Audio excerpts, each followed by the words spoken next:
think what you may. Our community is like a powder keg. And if they want to avoid an explosion in our community, something drastic needs to happen. In our community, we have an issue about snitching. Well, for all of you police officers who see bad cops doing things, you need to snitch. Wake us up. You need to snitch. You're just like those in the community who you say shouldn't not tell on criminals. Well, you should snitch. We need some snitching cops. That's right. Please. To tell on those other cops that are out there as they were in Brownsville. A 72-year-old lady, no-knock warrant, broke in her home looking for her son, took a flashlight, knocked her down at 4 o'clock in the morning, cussed her out and told her she better not get up.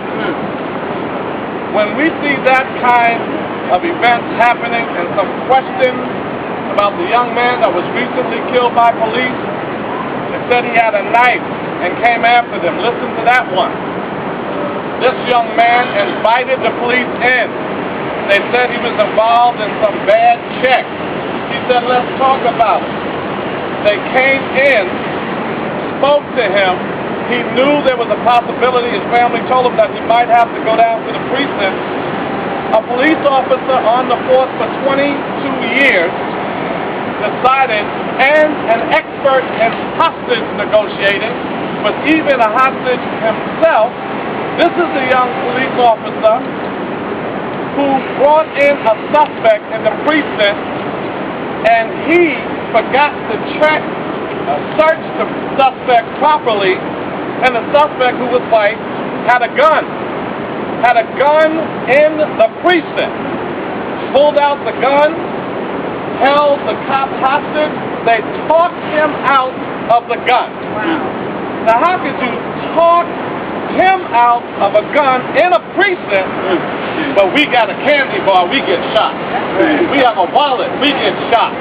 We have a brush, we get shot. Amen, brother. We have an attitude, and we get shot.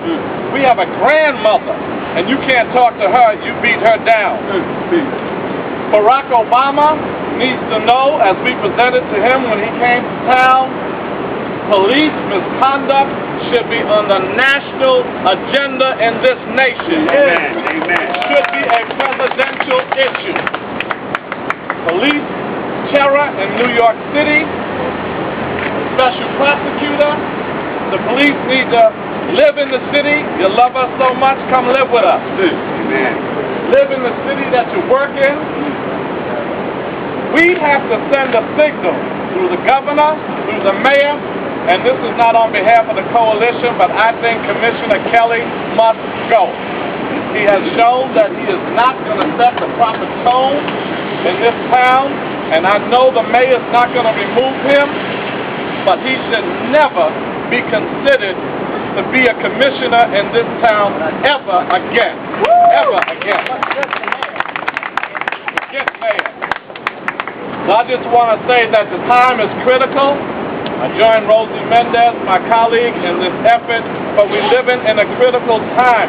What's the sense of having people of color in powerful positions if you can't transform the relationship between the police department and our community?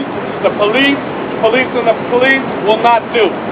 The DA's office, who can get an indictment on a ham sandwich from the grand jury, but not police officers, will not do. And when they do get the indictment, they run softball prosecutions like in the Amadou Diallo case and the Bell case, and the police walk. We need that permanent special prosecutor by the state. Finally, I'm telling you now, I'm talking to people in the neighborhood. I don't know how many times we can bring them to another march. I don't know how many times we can bring them to another press conference. I don't know how many times we can call for another special prosecutor. Don't blame the social forecaster for forecasting a possible explosion, just like you don't blame the weatherman for forecasting a storm. Don't blame me for saying if we don't get it right, all hell is going to break loose in our neighborhood because people are fed up. That's right. Right.